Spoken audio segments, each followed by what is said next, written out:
Hey everyone, and welcome to RUBIN'S Mind Lab, where we break down the latest research into what it really means. Ever wonder why your eyes dart around a scene so quickly? Well, a new study is diving deep into what controls those quick eye movements, and it turns out it might not be what we initially thought. This paper is a really interesting look at how we see the world and how our eyes move. Imagine you are looking at a picture, maybe a busy street scene. Your eyes don't just stare at one spot. They jump around, focusing on different things for short periods. We call these periods of focus fixations. The big question this research tackles is this: what makes your eye stay on one spot for a certain amount of time? So, there was a previous study that suggested that the reason our eyes stay put for a certain time is mostly about how much new information our brain needs to store, like creating memories. They thought it wasn't so much about how long it takes for our eyes to actually process what they're seeing. But Hafed, you and Trottenberg, the authors of our paper today, disagree. They think the previous study might have missed some really important pieces of the puzzle. The previous study used something called artificial neural networks, which are like computer models inspired by the brain.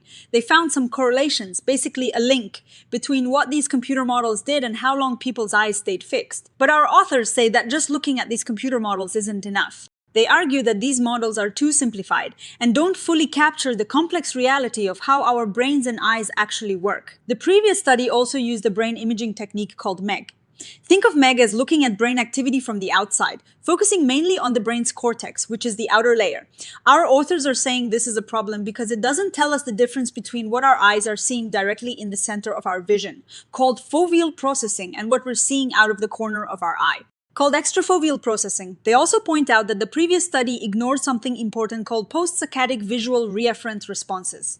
This is a fancy way of saying that after our eyes move, there is a brief burst of visual information that the brain gets. And this response is super quick. Instead, the researchers here propose a different idea. They believe that the length of our fixations is actually more controlled by these rapid visual responses that happen right after our eyes move, and by how the brain figures out what is important or salient in our vision. They specifically highlight a part of the brain called the superior colliculus, or SC.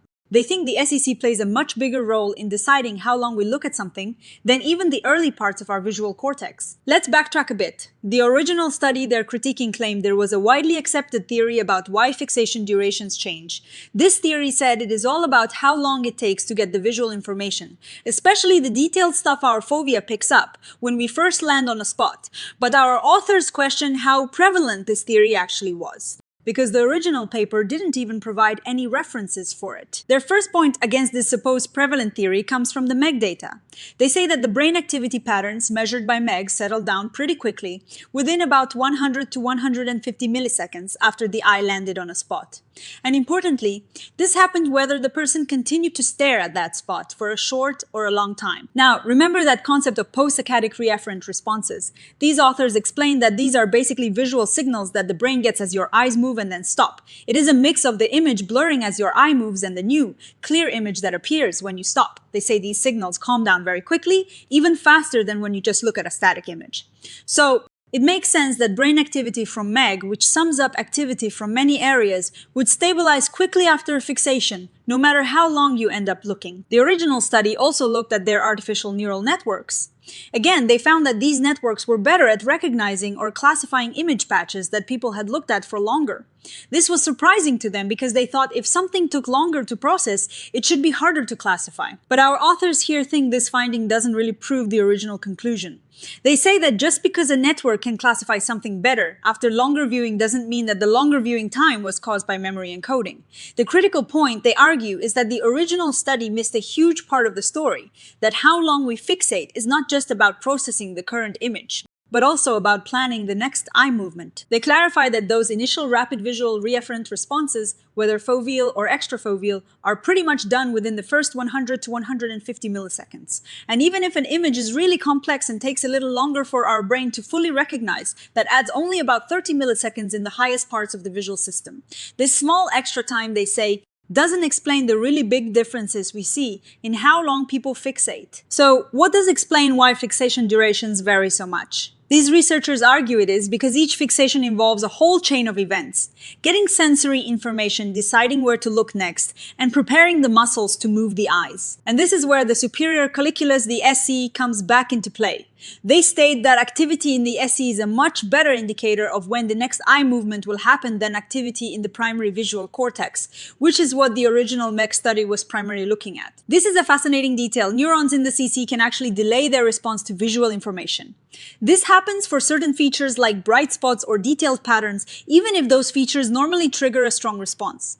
This is different from what happens in the cortex, because SC neurons can delay their response based on the image. This means that the specific features of what you are about to look at can actually make your brain delay the decision to move your eyes there. This is happening even before considering things like choosing the target or preparing the physical movement. And they have evidence to back this up. When people look at pictures, the length of time they spend looking at different parts of the image is systematically related to very basic features of the image, like how much detail or spatial frequency it has. They show examples of this in the figures, illustrating how fixation durations change based on these image properties. Even more impressive, they can predict how long someone will fixate just by looking at the activity in the SE. And they can do this even if they use SE activity from one experiment to predict eye movements in a completely different experiment. This strongly suggests the SEC is a key player. The SEC doesn't just detect visual information, it also figures out what is important or salient for deciding where to look next.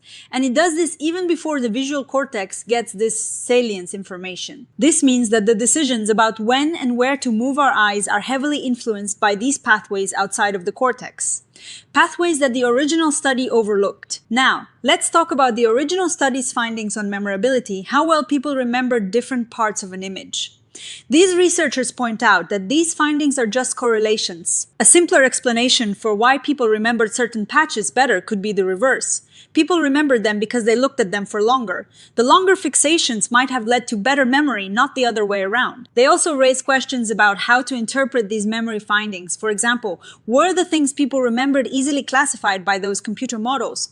Or were things that were easier to classify also more memorable?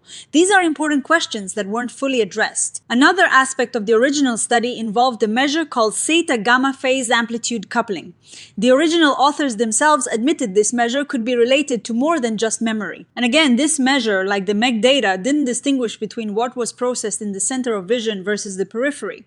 This distinction is crucial, they argue, for understanding visual processing during a fixation. So, to wrap up, the main takeaway from this critique is that the original study had a cortex-centric view, meaning it focused too much on the outer layer of the brain.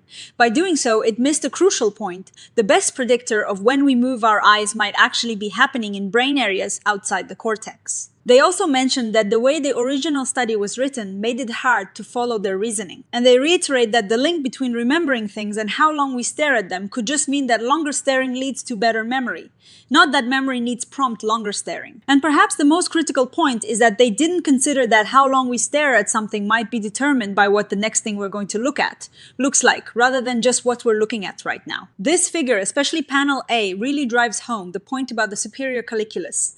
It shows how a neuron in the C can actually delay its response based on the complexity of an image.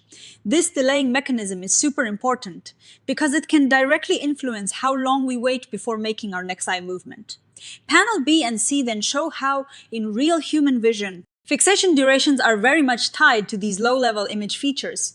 Even a simple property like spatial frequency can account for significant variations in how long we look at something. This strongly supports the idea that our eye movements are guided by processing in areas like the SE, not just by abstract demands like memory encoding. So, what does all this mean? This paper is challenging a previous idea and proposing a more nuanced and biologically grounded explanation for why our eyes behave the way they do. Instead of just focusing on memory, it highlights the critical role of rapid visual processing in subcortical brain structures, like the superior colliculus, and how these areas actively compute when and where we should look next. It suggests that our eye movements are not just passive responses to what we see, but actively controlled by a complex interplay of sensory processing, attention, and motor planning, with a significant chunk of that control happening outside the much-studied cortex.